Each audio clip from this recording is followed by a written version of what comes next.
The next topic we're going to talk about is technology and accounting. Some of this is just basic accounting information system overviews and definitions. First, we'll talk about off the shelf software. This is like QuickBooks, Sage 50, or other very user friendly software systems that we can go online and buy or go to the store and buy. That's why it's called off the shelf software. It can be somewhat customizable, but not as robust as some other systems. And I do have a short video explaining some information about QuickBooks. When you own a business, it's important to keep an eye on the health of your business. The most important information for any business is to see what you're really making and spending. You can get a summary of this right here on your dashboard. To get this information, connect QuickBooks to your bank account and credit card accounts and let QuickBooks do the work for you.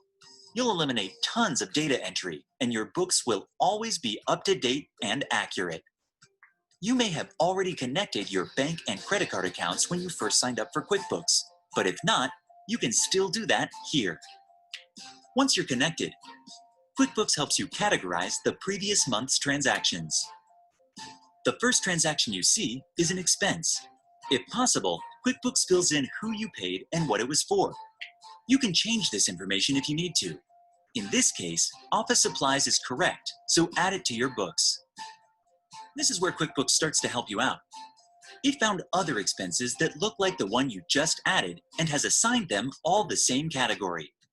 If all this looks good to you, add them all. Now here's a check from a customer you deposited. QuickBooks categorizes it to a sales account. Add it so that you have a record of this income. If QuickBooks isn't sure about a category for an expense, it'll leave it as uncategorized. You can pick a category or choose Ask My Accountant to file it away to go over with your accountant later. Congratulations! Now you can see what you made and spent last month. Now that you've reviewed last month's expenses and income, QuickBooks lets you know if you have earlier expenses that need to be reviewed. As you categorize more expenses, QuickBooks learns from you so it can help.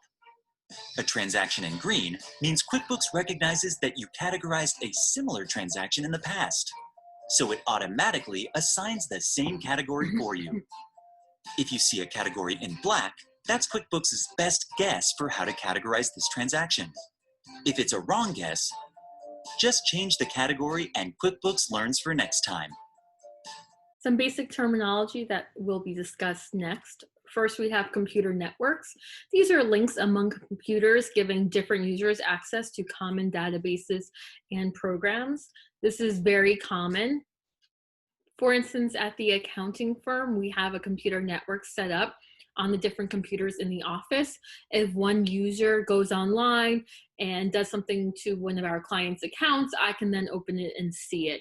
If they save a file in a certain database, then I can also see that as well. So this is pretty common in businesses. Another item to note is integrated software. Once again, this is also common. Actions taken in one part of the system will affect other parts. And in terms of accounting, for instance, when a credit sale is entered, several parts of the system are automatically updated. If you go to the bank and make a deposit and then call customer service, which might be located in a different part of the country, they can look up the same information that you just did at your local branch. You can also go online and see your transaction that was made. It's all connected. When I use Ocean Connect to put your grade in, it then automatically updates the transcripts and student planning as well. So these are all integrated systems. Last point to note on this slide is Enterprise Resource Planning Software, also known as ERP. These are the extremely robust systems where the larger companies will use.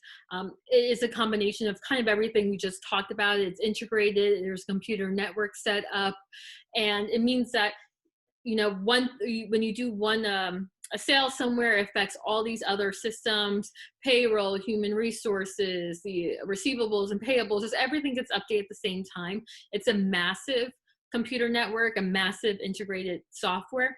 A lot of times to install these ERP systems, it takes a couple of years to do so.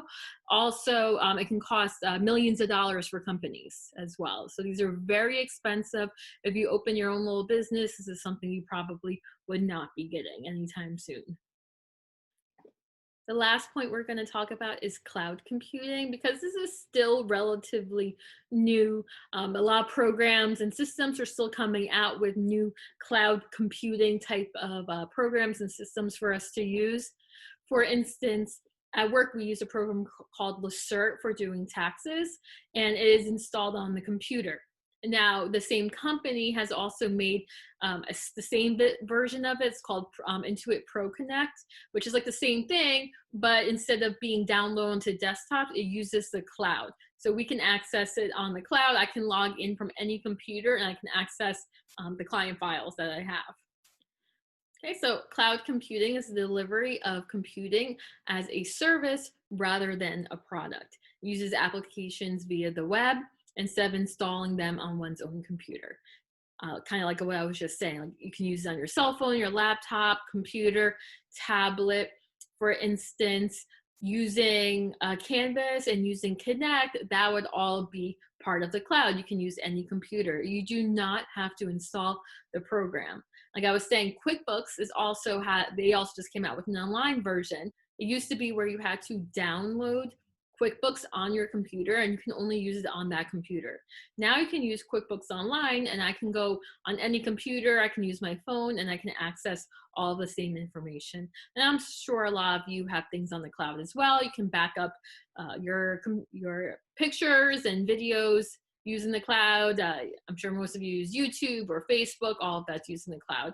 So this is something to think about if you are coming up with an accounting information system. You can use a manual system. If you're small, you can get off-the-shelf software, or you can use software that's based on the cloud. And this concludes the PowerPoint for Chapter 7.